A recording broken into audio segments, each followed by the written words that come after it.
নতুন আলু আর শিম দিয়ে রুই মাছের তরকারি এত টেস্টি যে বলে বোঝাতে পারবো না। আর খুব সাধারণভাবেই এই রান্নাটা করা যায়, বাট গরম ভাতের সাথে দুপুরবেলা খেতে অসাধারণ লাগে। আমার কাছে এই নতুন আলু আর শিম দিয়ে রুই মাছের তরকারিটা খুব ভালো লাগে, যে কোনো মাছ দিয়েই করা যায়। শিমের তরকারিটা আসলেই বেশি মজা লাগে। শীতকালে সবচেয়ে মজার সবজি আমার কাছে যেটা, সেটা হচ্ছে শিম। তো আজকের রেসিপিটা চলেন আপনাদের সাথে শেয়ার করি। খুব সহজ একটা রেসিপি, যারা নতুন রাঁধুনি আপুরা আছেন আশা করছি তাদের অনেক কাজে লাগবে। তো ভিডিও শুরুতেই বলে নিচ্ছি, ভিডিওটা ভালো লাগলে অবশ্যই like, share and subscribe my channel and follow my Facebook page. রুই মাছগুলোকে আমি আগে থেকে লবণ হলুদ মাখিয়ে নিয়েছিলাম এবং সেটাকে 15 মিনিট ম্যারিনেট করে রেখেছি। এখন চুলায় একটা ফ্রাই প্যান বসিয়ে দিয়েছি আর তাতে দিয়ে দিলাম 2 টেবিল চামচের মতো তেল। আর সেখানে এখন মাছগুলো ভেজে নেব। আজকে আমার সরিষার তেলটা শেষ হয়ে গেছে, যার কারণে আজকে আমাকে সয়াবিন তেল দিয়ে রান্না করতে হচ্ছে। এখানে আমি মাছগুলো দিয়ে দিচ্ছি আর লবণটা দিয়ে দিলাম এই কারণে যে ফ্রাই প্যানটার ননস্টিকিটা নষ্ট হয়ে গিয়েছে, তাই লবণ দিলে মাছটা খুব সহজে উল্টানো যায়, মাছটা লেগে যায় না।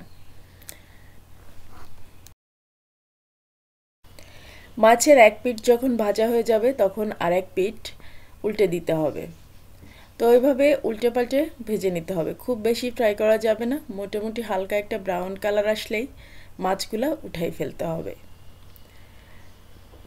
কারণ এটা তো ভাজি মাছ খাওয়া হবে না, এটা তরকারি রান্না করা হবে। সো এত বেশি ডিপ ফ্রাই করার দরকার নেই। মাছগুলো আমার ভেজে নেওয়া হয়ে গিয়েছে আর দেখতেই পাচ্ছেন আমি কীরকম করে ভেজে নিয়েছি, হালকা ফ্রাই করে নিয়েছি। এখন মাছগুলোকে উঠিয়ে নিচ্ছি। আর মাছ ভাজি করার পরে যে তেলটা অবশিষ্ট থাকলো এটা দিয়ে আমি আলু ভেজে নিব। নতুন আলুগুলোকে আগে থেকে আমি কেটে ধুয়ে পরিষ্কার করে রেখেছি। এখন যে কড়াইতে আমি রান্না করব সেই কড়াইতে তেলটা দিয়ে নিলাম আর নতুন আলুগুলোকে এখন আমি ভেজে নিব। আলুগুলোকে একটু ভেজে নিলে এত সুন্দর টেস্ট আসে তরকারিতে, খেতে খুব মজা হয় তরকারিটা। তাই আলুগুলোকে একটু ফ্রাই করে নেবেন। তো আলুগুলো যখন আমি ফ্রাই করছিলাম চুলার তাপমাত্রা একটু বাড়িয়েই দিয়েছিলাম, যেন দ্রুত আলুগুলা ফ্রাই করা হয়ে যায়। আর দেখেন আমি কিন্তু হালকাভাবে আলুগুলোকে একটু ফ্রাই করে নিয়েছি। আর এখন এই ভাজি করা আলুগুলোকেও আমি উঠিয়ে নিচ্ছি। আর এই কড়াইয়ের মধ্যেই এখন আমি আর 1 টেবিল চামচের মতো তেল দিব, আর সেই তেলেই তরকারিটা রান্না করে ফেলবো। তো অল্প একটু তেল দিয়ে দিলাম। এখন এর মধ্যে বাটা মশলাগুলো আমি দিয়ে দিব। এখানে আমি 2টা পেঁয়াজ, দেশি পেঁয়াজ আর একটা রসুন পেস্ট করে নিয়েছি। 2টা পেঁয়াজ আর একটা রসুন পেস্ট করে নিয়েছি। যেহেতু আমি আজকে খুব বেশি পরিমাণ তরকারি রান্না করছি না, শিম নিয়েছি 500 গ্রাম, আলু নিয়েছি 250 গ্রাম, আর মাছ তো দেখতেই পারলেন। তো এখন গুঁড়া মশলাগুলো দিয়ে দিচ্ছি। 1 চা চামচ হলুদ দিয়েছি, 1 চা চামচ মরিচের গুঁড়া দিয়েছি, 1 চা চামচ জিরা, 1 চা চামচ ধনিয়া আর লবণ পরিমাণ মতো। প্রথমে পেঁয়াজ রসুনটাকে খুব ভালো মতো আমি তেলের মধ্যে ভেজে নিয়েছি, যেন কাঁচা গন্ধটা না আসে। অবশ্যই এই কাজটা করতে হবে। আর এখন একটু পানি দিয়ে দিলাম। এখন আবারও মশলাটাকে খুব ভালো মতো কষিয়ে নিব।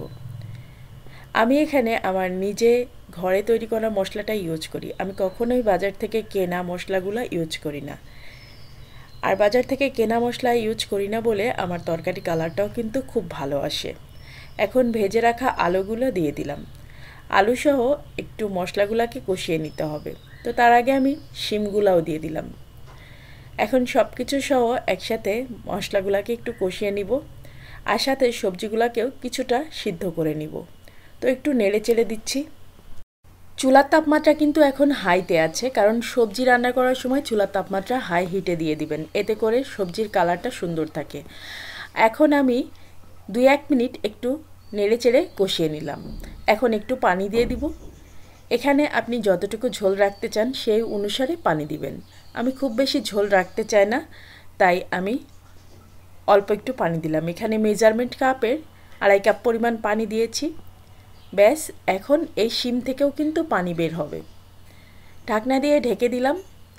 ঠিক 5 মিনিট পরে দেখেন ঢাকনা খুলেছি, অনেক পানি বের হয়েছে শিম থেকে, আর শিমগুলোর কালারও কিন্তু অনেক সুন্দর চলে এসেছে।